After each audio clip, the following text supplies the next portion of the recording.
धन्यवाद। Short notice पे आप सब आए। राजनीतिक हलचल पिछले 12 घंटों में बहुत तेज हुई है प्रदेश की, और राजनीतिक सरगर्मियों को देखते हुए जिस तरीके से 3 एमएलए नायब सैनी जी की सरकार से अपना समर्थन वापस लिया है, आज हरियाणा प्रदेश की सरकार जो मेजॉरिटी लेकर 2 महीने पहले आई थी उससे कम हुई। नैतिकता के आधार पर मुख्यमंत्री को या तो अपना बहुमत पेश करना चाहिए या इस्तीफा देना चाहिए। और वहीं दूसरी ओर पर हम आग्रह भी करेंगे और लिखित में भी महामहिम से आग्रह करेंगे कि इस गवर्नमेंट को दोबारा, क्योंकि 3 विधायकों ने लिखित तौर पर अपना इस्तीफा राज्यपाल को भेजा है, राज्यपाल भी सरकार को मेजॉरिटी प्रूव करने की डायरेक्शन दे, क्योंकि आज 2 विधायकों ने विधानसभा की मेंबरशिप से इस्तीफा दिया है। 88 एमएलए आज हरियाणा विधानसभा के 3 गवर्नमेंट से समर्थन वापस कर चुके। 2 वो विधायक थे जो उस समय गवर्नमेंट के पास उनके समर्थन में। 5 विधायकों का कम होना सरकार के समर्थन से ये प्रूव कर देता है कि आज सिंपल मेजॉरिटी के आंकड़े से सरकार बाहर। मैं तो आज यही मांग करता हूं कि मुख्यमंत्री नैतिकता के आधार पर अपना इस्तीफा देने का काम करे।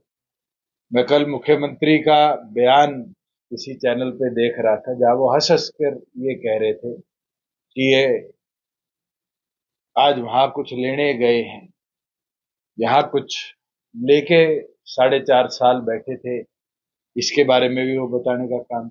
और मैं एक चीज कहना चाहूंगा, हम जब तक सरकार के साथ कभी इस तरह के हालात नहीं मिले जहां मनोहर लाल जी और मुझे इस तरह की कोई घटनाक्रम देखने को मिली हो कि किसी ने समर्थन विड्रॉ किया।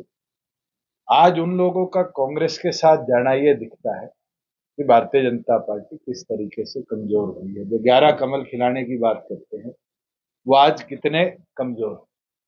और वही दूसरी ओर पर नेता विपक्ष ने कल तीनों को समर्थन के साथ एक प्रेस कॉन्फ्रेंस करी। मैं उनको भी कहना चाहूंगा कि आज जो गणित बनता है उस गणित के अंदर जब अल्पसंख्यक में सरकार है, अगर कदम उठाया जाए कि इस सरकार को ड्यूरिंग इलेक्शंस घेरा जाए तो हम इस पर पूरी तौर पर विचार करेंगे कि बाहर से इस सरकार को घेरने के लिए उनका समर्थन। अब ये कांग्रेस को सोचना पड़ेगा कि क्या भारतीय जनता पार्टी की जो आज सरकार सत्ता में है इसको घेरने के लिए वो कोई कदम उठाने का काम करेगी। बीजेपी कह रही है कि जीजेपी के भी विधायक 5 विधायक उनके साथ ऐसा दावा करते हैं। जब तक विप की ताकत है और जब तक नंबर्स हमारे पास है, वोट तो सबको विप के आदेश अनुसार करना पड़ेगा। और इसका विवरण तो आपने मेरे ख्याल से जब इस सरकार का गठन हुआ था उस दिन देख लिया। तो उस दिन भी हम तो पूरी तौर पर स्पष्ट है कि इस सरकार को घेरने की कदम।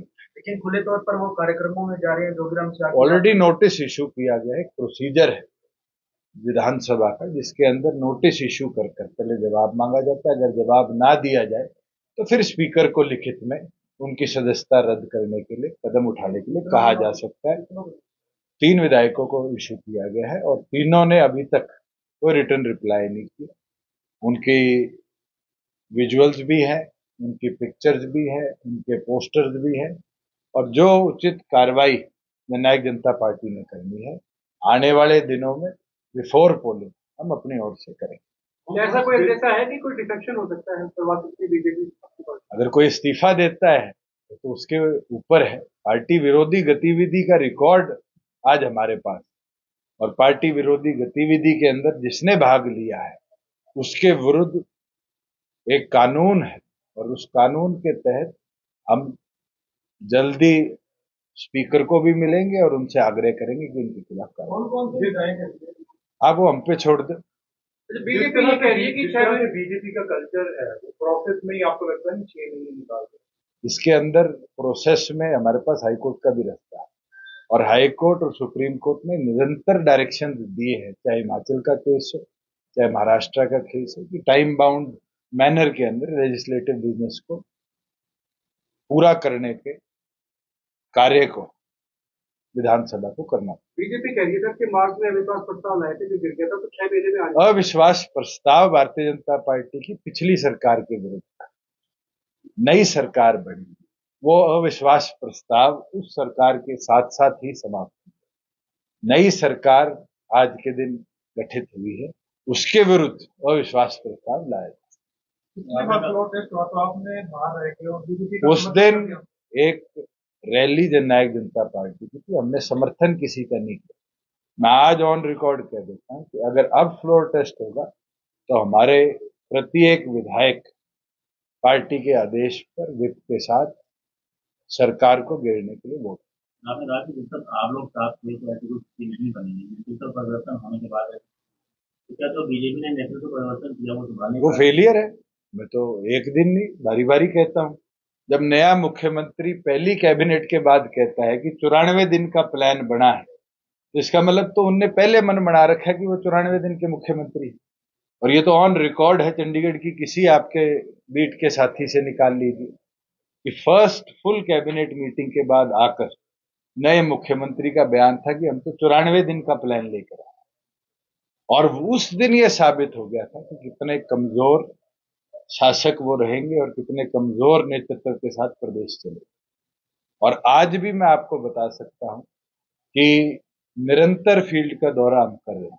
मंडियों में जिस तरीके से आज के दिन गेहूं पड़ा है, सरसों पड़ा है, 22 दिन से ऊपर हो गए जहां सरसों की पेमेंट नहीं हुई, 17 दिन से ऊपर हो गए जहां गेहूं की पेमेंट नहीं हुई।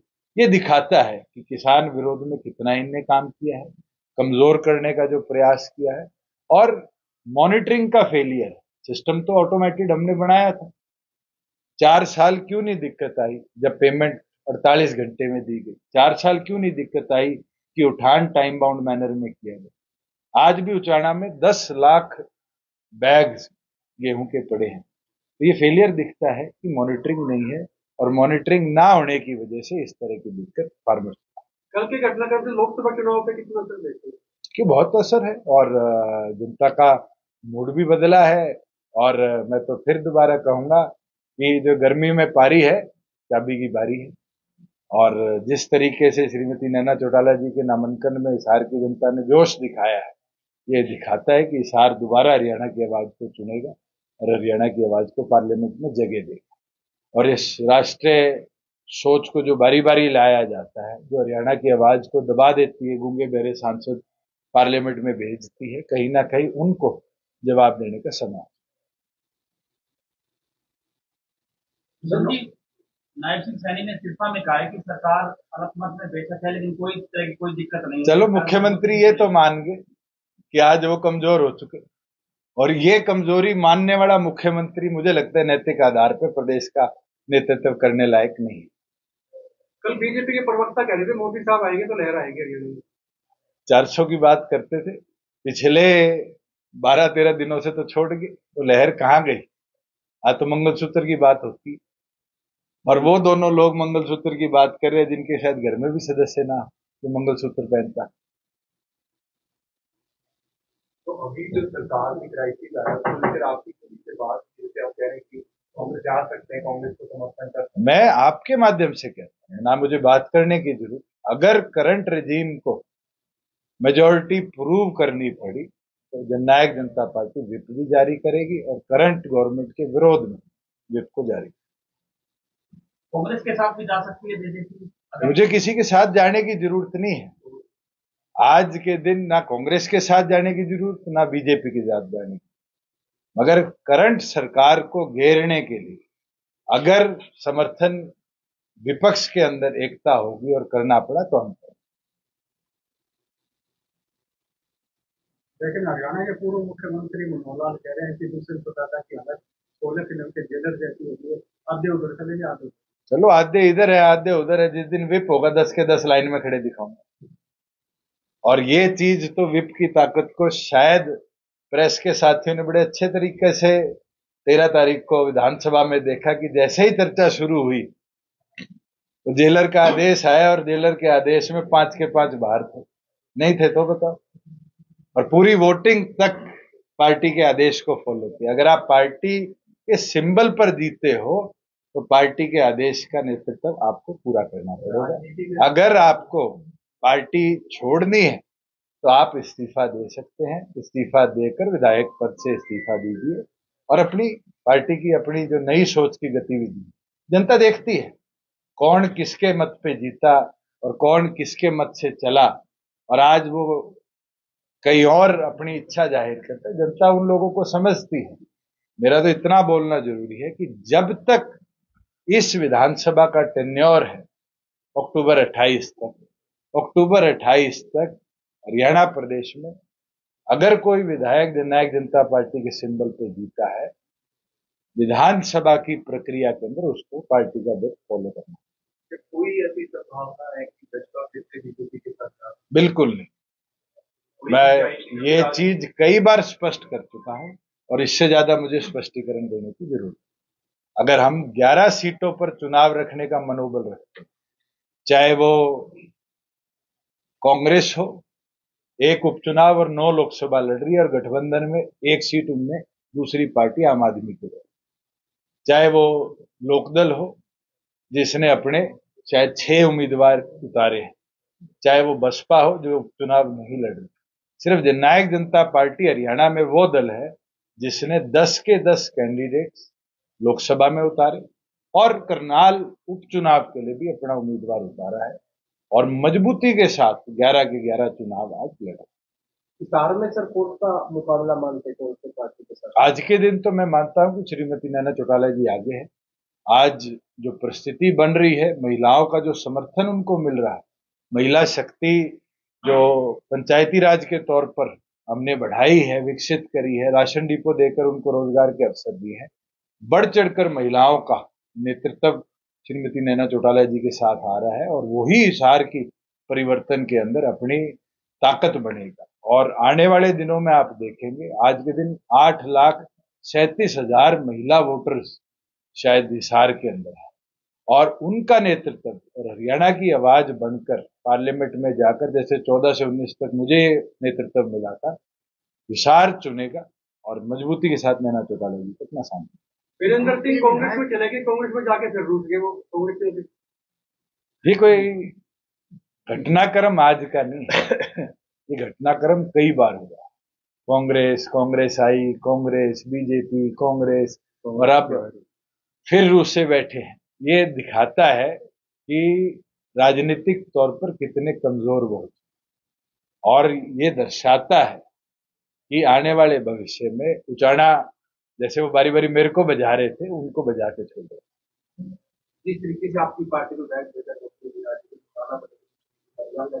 जो राजनीति के अंदर इस तरह की शब्दावली का इस्तेमाल करते हैं, जनता उसको समय समय पर जवाब देती है। मुझे इससे ज्यादा किसी के बारे में कुछ बोलने की जरूरत नहीं आती। विधायक योगीराम जी हैं, वो कह रहे हैं कि आप एक परिवार की पार्टी बनकर आए। हाँ, जननायक जनता पार्टी एक परिवार है। अमित भी मेरे परिवार का सदस्य है, अजीत भी मेरे परिवार का सदस्य है, डॉक्टर बांगड़ भी मेरे परिवार का सदस्य है। जब वो टिकट लेने आए तो वो हमारे परिवार का पटका पहन के हमारे सदस्य बने। आज क्या विषय बना कि वो परिवार से अलग हो रहे। रीजनल पार्टी कोई कोऑपरेटिव बिजनेस नहीं है या कोई आज के दिन ब्यूरोक्रेटिक पार्टी नहीं है। एक परिवार है और इस परिवार में नयों को भी अवसर मिलता है। क्या उनको ये घबराहट है कि नए युवा लोग वहां पर नेतृत्व करने को तैयार हैं? दरवाजा आज इस तरह की टिप्पणी करते तो उनको 5 साल पुराना दौर भी याद करना चाहिए। को पकड़कर झंडा ले